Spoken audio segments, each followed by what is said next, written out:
നമസ്കാരം. മലയാളി വാർത്ത ഇൻസൈഡിലേക്ക് സ്വാഗതം. ഊരാളുങ്കലിനെ ആര് പിടിച്ചുകെട്ടും?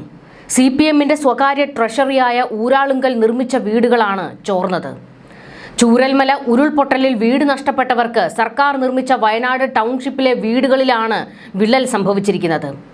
ഫേസ് 1-ൽപ്പെട്ട വീടിന്റെ മേൽക്കൂരയ്ക്കാണ് വിള്ളൽ കണ്ടെത്തിയിരിക്കുന്നത്. തനിക്ക് ലഭിച്ച വീട്ടിലെ മേൽക്കൂരയിൽ വിള്ളലുണ്ടായി മഴവെള്ളം ചോർന്നിറങ്ങിയതായി ചൂരൽമല സ്വദേശി നൌഫൽ പറഞ്ഞു. ഫേസ് 1-ലെ A8 എന്ന വീട്ടിലാണ് വിള്ളൽ കണ്ടെത്തിയിരിക്കുന്നത്. ഇങ്ങനെ വിള്ളൽ കാണുമ്പോൾ നല്ല വിഷമമുണ്ട്. ഇവരോട് കാര്യങ്ങൾ പറഞ്ഞപ്പോൾ ശരിയാക്കി തരാം എന്ന് പറഞ്ഞു. 2 ആഴ്ചയായി ഇത് ശ്രദ്ധയിൽപ്പെട്ടിട്ട്. മഴ പെയ്തപ്പോൾ സ്ലാബിൽ വെള്ളം കെട്ടി നിർത്തിയിരുന്നു. അതിൽ നിന്ന് വീടിന്റെ ഉള്ളിലേക്ക് ലീക്കുണ്ടായി. വെള്ളത്തിന്റെ കിനിവോ പ്ലാസ്റ്റർ പൊട്ടിയതോ ഒന്നുമല്ല, സ്ലാബ് തന്നെ പൊട്ടിയതാണ്. അല്ലെങ്കിൽ പ്ലാസ്റ്ററിലൂടെ വെള്ളത്തിന്റെ കിനിവ് വരില്ല. സ്ലാബ് പൊട്ടിയതുകൊണ്ട് കിനിവ് നേരിട്ടിറങ്ങിയത്. ഇപ്പോൾ തന്നെ ഇങ്ങനെയാണെങ്കിൽ നമ്മൾ താമസം തുടങ്ങിയാൽ എന്താകും അവസ്ഥ? ഒന്നും പറയാൻ പറ്റില്ല. പുത്തമലക്കാരൊക്കെ ഒരുപാട് അനുഭവിച്ചുകൊണ്ടിരിക്കുകയാണ് ഇപ്പോഴും.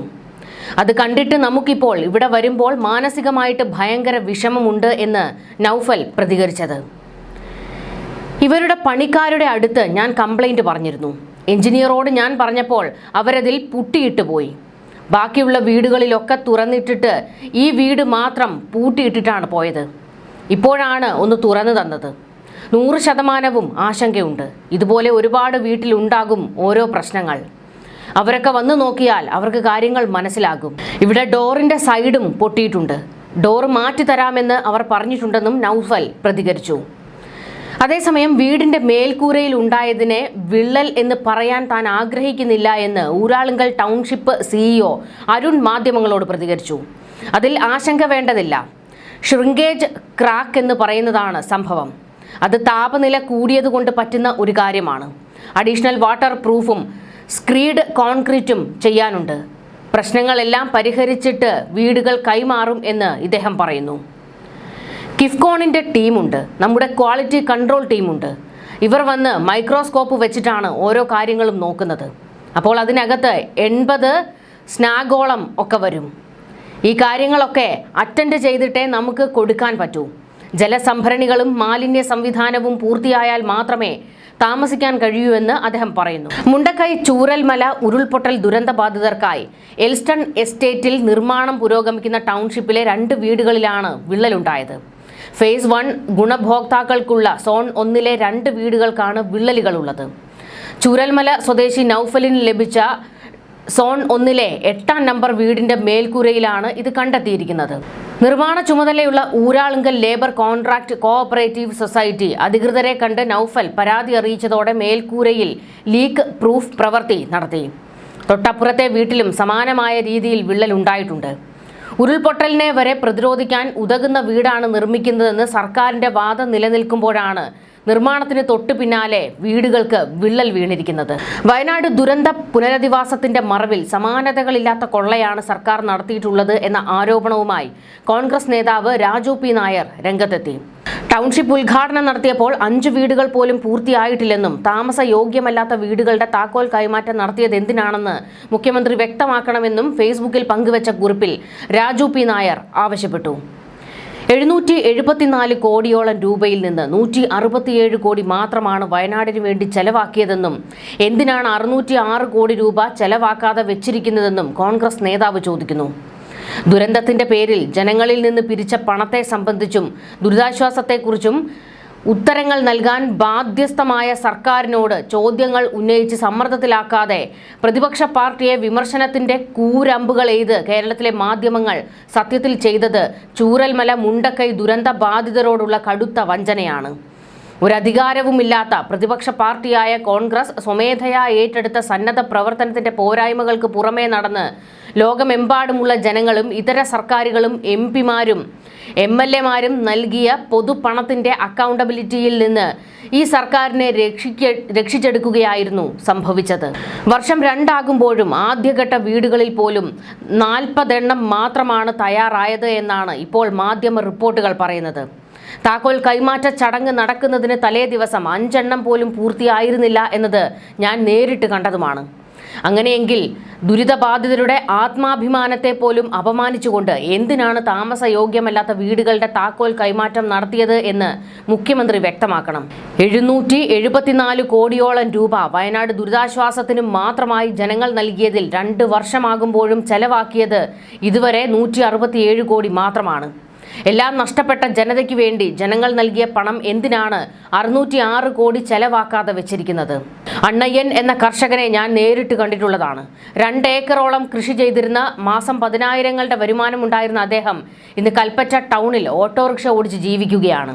അദ്ദേഹത്തെ കഴിഞ്ഞ സെപ്റ്റംബറിൽ ഞങ്ങൾ കാണുമ്പോൾ ആവശ്യപ്പെട്ടത് നോ ഗോ സോണായ അദ്ദേഹത്തിന്റെ കൃഷിയിടത്തിൽ നിന്ന് കല്ലും മണ്ണും മരവും മാറ്റി നൽകിയാൽ അദ്ദേഹം കൃഷി ചെയ്ത് ജീവിച്ചോളാം, മറ്റാരും സഹായിക്കേണ്ട എന്നാണ്. ഇത് അണ്ണയ്യന്റെ മാത്രം കഥയല്ല. അവിടെ കടകൾ നടത്തി ജീവിതം മുന്നോട്ട് കൊണ്ടുപോയവർ ഉൾപ്പെടെ എത്രയോ മനുഷ്യരുടെ കഥയാണ്. ഇന്നും ഭക്ഷ്യക്കൂപ്പണും ദിവസ ബത്തയ്ക്കും വേണ്ടി കാത്തു കഴിയേണ്ടവർ. എന്തുകൊണ്ട് CMDRFിലുള്ള 606 കോടിയിൽ ഇവർക്ക് അർഹതയില്ല? അതിനല്ലേ ജനങ്ങൾ പണം നൽകിയത്? അണ്ണയ്യൻ ഇപ്പോൾ ക്യാൻസർ ബാധിതനാണ്. അദ്ദേഹത്തിന്റെ നഷ്ടങ്ങൾ കേവലം ഭൗതികമായി കാണുന്നത് മാത്രമല്ല. പ്രിയങ്ക ഗാന്ധി 40 പേർക്ക് 5 ലക്ഷം രൂപ വീതം സഹായം നൽകിയപ്പോൾ അണ്ണയ്യൻ ഉൾപ്പെടെ ചേർത്ത് നിർത്തിയത് കാഴ്ചകൾക്കപ്പുറം ദുരന്ത ജീവിതം നഷ്ടപ്പെടുത്തിയ മനുഷ്യരെ കൂടി കണ്ടതുകൊണ്ടാണ്. അണ്ണയ്യനെ പോലെ ഗുരുതരമായ രോഗം ബാധിച്ച മനുഷ്യർ അവിടെ വേറെയുമുണ്ട്. ജീവൻ രക്ഷാ മരുന്നുകൾക്ക് പോലും പണം ഇന്നും കടം മേടിച്ച് ജീവൻ നിലനിർത്തുന്നവർ. അവരുടെ അതിജീവനത്തിനു കൂടി വേണ്ടിയല്ലേ ജനങ്ങൾ അകമഴിഞ്ഞ് സഹായിച്ചത്? എന്തുകൊണ്ട് CMDRFിലുള്ള 606 കോടിയിൽ ഇവർക്ക് അർഹതയില്ല? ലോണെടുത്ത് ലക്ഷങ്ങൾ മുടക്കി പുതിയ വീട് വെച്ച് മാസങ്ങൾക്കുള്ളിൽ ദുരന്തം ആ സ്വപ്നം കവർന്നെടുത്ത മനുഷ്യരുണ്ട്. 30 ലക്ഷത്തിന്റെ വീടല്ല, അതിൽ ഇരട്ടിയോ അതിൽ കൂടുതലോ ബാധ്യത വന്ന മനുഷ്യർ. കേന്ദ്ര സർക്കാർ അവരുടെ കടം എഴുതി തള്ളുന്നില്ല എന്നത് സത്യമാണ്. പക്ഷേ ആ മനുഷ്യരുടെ ജീവിതം കൂടി സുരക്ഷിതമാക്കുന്നതിനല്ലേ ജനങ്ങൾ പണം നൽകിയത്? എന്തുകൊണ്ട് CMDRFിലുള്ള 606 കോടിയിൽ ഇവർക്ക് അർഹതയില്ല? ഓരോ ദുരിതബാധിതനും നഷ്ടപ്പെട്ടത് 8 സെന്റ് സ്ഥലവും വീടുമല്ല, ഏക്കർ കണക്കിന് സ്ഥലവും നല്ല സൗകര്യങ്ങളുള്ള വീടുകളും അനുബന്ധ സൗകര്യങ്ങളുമാണ്. ദുരന്തബാധിതർ ഒരുമിച്ച് താമസിക്കട്ടെ, അവർക്ക് അതിൽ ഒരു വീടും ഉണ്ടാകട്ടെ. പക്ഷേ അവരുടെ ഒരു മനുഷ്യായുസ്സിലെ മുഴുവൻ സമ്പത്തും പ്രകൃതി കവർന്നെടുക്കുമ്പോൾ കേവലം 1100 സ്ക്വയർ ഫീറ്റ് വീടിലേക്ക് അവർ ചുരുങ്ങണം എന്നത് ശരിയാണോ? അവർക്കുണ്ടായിരുന്ന ആസ്തിയുടെ തത്തുല്യമായ പരിഹാരമല്ലേ നഷ്ടപരിഹാരം എന്നത്? എന്നിട്ടും എന്തുകൊണ്ട് CMDRFിലുള്ള 606 കോടിയിൽ ഇവർക്ക് അർഹതയില്ല? അതിനല്ലേ ജനങ്ങൾ പണം നൽകിയത്? കേവലം 2 മുറി വീട് കൊണ്ട് പരിഹരിക്കാവുന്നതല്ല ആ മനുഷ്യർ അനുഭവിച്ചതെല്ലാം. അത് മനസ്സിലാക്കിയാണ് ദുരന്തബാധിതരുടെ ജീവിതം തിരിച്ചുപിടിക്കാൻ ഈ മനുഷ്യന്മാരെല്ലാം അവരുടെ സമ്പത്തിൽ നിന്ന് നീക്കിവെച്ച പണം നൽകിയത്. ആ പണത്തിൽ 606 കോടി 2 വർഷമാകുമ്പോഴും ചെലവാക്കാതെ വെച്ചിരിക്കുന്നത് എന്തിനാണ്? വർഷങ്ങൾ അവരുടെ പുനരധിവാസം നീണ്ടപ്പോൾ ഭരണപരമായ നൂലാമാലകളും നടപടിക്രമങ്ങളും ഒന്നും മനസ്സിലാക്കേണ്ട ബാധ്യതയില്ലാത്ത ജനങ്ങൾ ചോദിച്ച ചോദ്യമുണ്ട്. ഞങ്ങൾ നൽകിയ പണത്തിൽ 1 കോടി വെച്ച് അവർക്ക് നൽകിയാലും പിന്നെയും ഉണ്ടാകുമല്ലോ മിച്ചം പണമെന്ന്.